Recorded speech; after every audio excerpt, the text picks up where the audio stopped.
Hello, a very good evening to you. It's 7:03 on LBC. I'm Iain Dale. I regard myself as a patriot. I want to be proud of my country. I want to be proud of its institutions. I want to be proud of its leaders. What I saw today was a Prime Minister who I can't be proud of. Somebody who thinks that it's okay, in response to serious allegations, is to issue not a heartfelt apology, an apology which I think most people can see through, given that he keeps going around the House of Commons telling everyone that he doesn't think he has anything to apologise for. So he had the hangdog expression. He uttered some words, none of which meant very much at all. The Leader of the Opposition made his response. I'd have liked that to have been a bit more passionate, but I understood a lot of the sentiments that he uttered.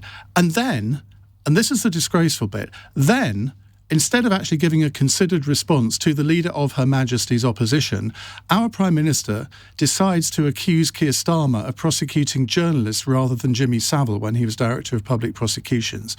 What that has got to do with the price of fish in this case, I do not know. And then, in response to another question, he accused the Labour front bench of drug taking. I don't know about you, but I sat there shaking my head in absolute disbelief. And then we learn that his planned phone call with President Putin had to be cancelled because he was in the House of Commons. What an embarrassment this whole procedure has been. Now, I think Sue Gray did her level best to issue a report that was reasonably meaningful. It was actually a lot more hard-hitting than I expected it to be. But of course, she's been completely scuppered by the Metropolitan Police with their investigations that are now taking place, so her full report won't come out probably for several months.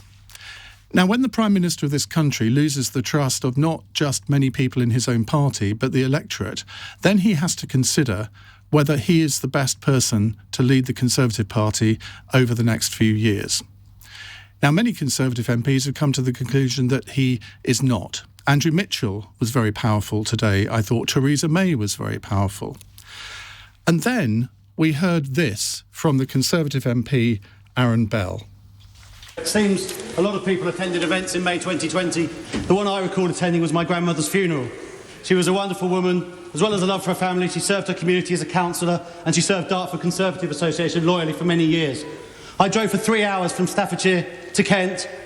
Only 10 people at the funeral. Many people who loved her had to watch online. I didn't hug my siblings. I didn't hug my parents. I gave a eulogy. And then afterwards, I didn't even go to her house for a cup of tea. I drove back 3 hours from Kent to Staffordshire. Does the Prime Minister think I'm a fool? No, Mr. Speaker, and I want to thank my honourable friend, and I want to say how deeply I sympathise with him and his family for their loss.